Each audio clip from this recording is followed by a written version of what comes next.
It's the height of summer in the Northern Hemisphere. And so that means for many of us, it's vacation time. Kids are not in school, they're home if you have kids. Uh, and maybe work is slowing down, or it's you'd rather be outside doing recreational sort of things. I know there are some parts of the world, especially this year, that it's far too hot to be outside, so you might as well be in an air-conditioned area. Regardless, this time of year, it's harder, I think, when you're going to work to find ways to stay motivated to continue to focus on the work in front of you. So I wanted to take a few minutes and just kind of share some ideas on how to continue to keep yourself motivated, and also, if you're responsible for the work of others, to encourage others to stay motivated as well. So if you happen to ever look at my LinkedIn profile, you'll notice that my tagline says changing the world one conversation at a time. And that's the work that we do here at Fierce, and it's what draws me here. And in borrowing a term from Jane Fonda, as I approach the third act of my life, I am doing work that fuels me. I'm finally aware of what that is and have the ability to do that kind of work on a regular basis. So motivation tends to be around every corner and under every sheet of paper and in every email that I get. Some opportunity to do the kind of work that fuels me. It relates also to what draws me to this work that I've been doing for most of my career, which is something in the human development field. And so people, I find, are fascinating. Don't get me wrong, people can be incredibly frustrating as well. I don't have to tell you that. And I know that I've said more than once over the course of my career, if it weren't for all these people, my life would be so much easier. And I also recognize that if it weren't for all these people, I may not have a job. And so people, I keep coming back to, people are incredibly fascinating as well, and that's what draws me to this work.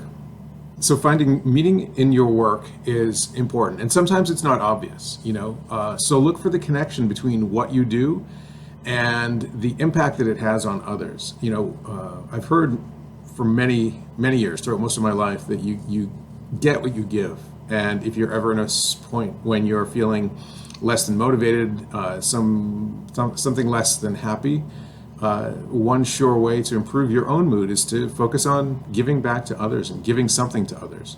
And so if you can find that connection in your work, that's really the nexus of finding the motivation and finding the connection between your purpose. And it's not always easy. Sometimes you have to look for ways to find that impact. For many years, quite frankly, all through my undergrad years, I put myself through school by working third shift overnight in a supermarket frying donuts.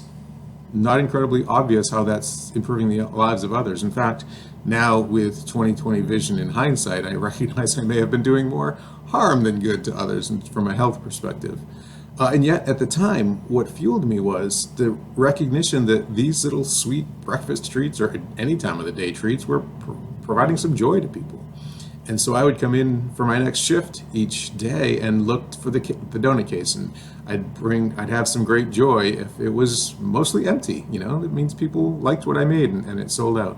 And I took some satisfaction in that, and it got me through my undergrad. So it's not always obvious, and finding ways for yourself can be hard. And so as a manager, part of our role is to help the people that we're responsible for to make that connection between the what fuels people on your team and what the goals are, and connect that to the strategies and mission and vision of your organization. That's part of our job. If you can do that for yourself, great, and do that for others as well. It's a wonderful way to create that connection to help others to stay motivated. And finally, a really big piece is some appreciation can really go a long way. You don't have to do work that changes the lives of others. It doesn't have to be what we all do. I think that could be, quite frankly, exhausting and frustrating and confusing if our lives were changing all the time. And yet, we do need to feel that what we do is valued and appreciated by those around us. A sincere thank you, whether it's from the person that you report to, or it's from somebody that's outside of your area, or somebody that's not even at work, just somebody in your life that you value and appreciate. And when they say a sincere thank you and congratulations, that can really go a long way towards motivating. So I wish you well this summer, And if it's winter because you're in the southern hemisphere, then keep up the good work. Summer's coming around the corner, and continue to focus on what is it that fuels you, what brings you happiness, and how can you share that with others and give something to others and provide an impact for others. I think that in and of itself will continue to motivate us all to keep doing whatever it is that we do.